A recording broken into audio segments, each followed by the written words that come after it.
Vision news में आपका स्वागत है। मैं हूं आपके साथ वीना।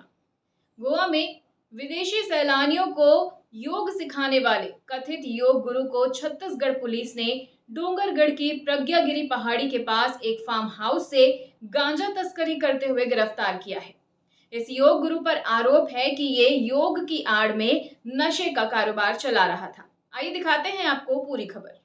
छत्तीसगढ़ की धर्मनगरी डोंगरगढ़ की पहाड़ियों में गोवा जैसा आश्रम चलाने वाले कथित बाबा का विदेशी कनेक्शन भी सामने आया है। बाबा अपने आश्रम में विदेश से कई सामान मंगवा रखे हैं। आश्रम में कई पैकेट्स मिले हैं। इसके अलावा विदेशी लड़कियों के साथ वीडियोस वायरल हो रहे हैं।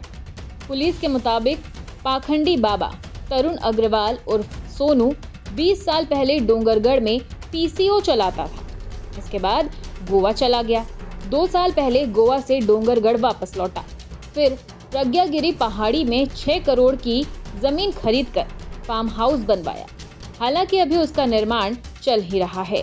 दरअसल पुलिस को फार्म हाउस में संदिग्ध गतिविधियां होने की लगातार शिकायतें मिल रही थी।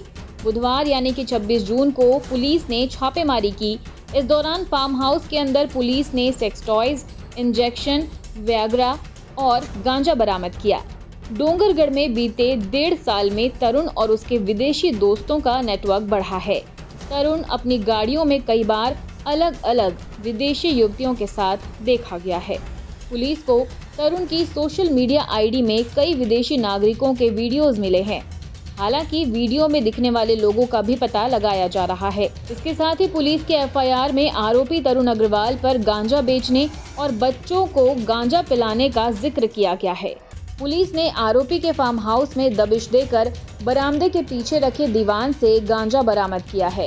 इसके साथ ही तरुण के एनजीओ, उसके शिक्षा संबंधित दस्तावेज, बैंक अकाउंट और पासपोर्ट की जानकारी पुलिस ने मांगी है। पुलिस विदेशी फंडिंग के बारे में भी जानकारियां जुटा रही है। इसके अलावा पुलिस को आरोपी के फार्म हाउस में कई बंद डिब्बे दिखे हैं। पुलिस की पूछताछ में आरोपी ने गोवा से सामान आने की बात स्वीकार की। पुलिस सामान भेजने वाले व्यक्ति का भी पता लगा रही है। इन्हीं जांच के आधार पर आगे की कार्रवाई की जाएगी। स्थानीय लोगों के अनुसार आरोपी ने अपने फार्म हाउस की चौकीदारी के लिए 2 विदेशी नस्ल के कुत्ते भी पाल रखे थे। ये कुत्ते 24 घंटे खुले रहते थे।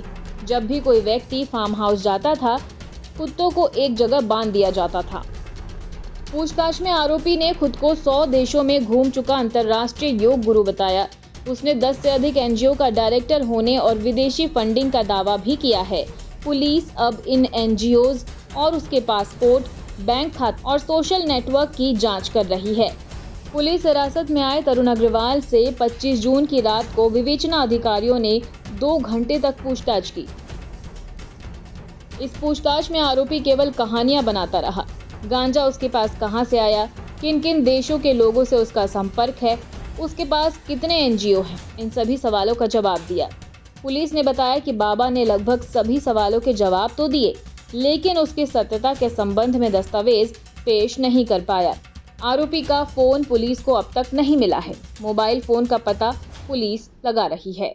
और फिलहाल खबरों में इतना ही। अपडेटेड रहने के लिए हमारे चैनल को सब्सक्राइब कर लीजिए। नई खबरों के नोटिफिकेशन के लिए बेल आइकन जरूर दबाइए। नमस्कार।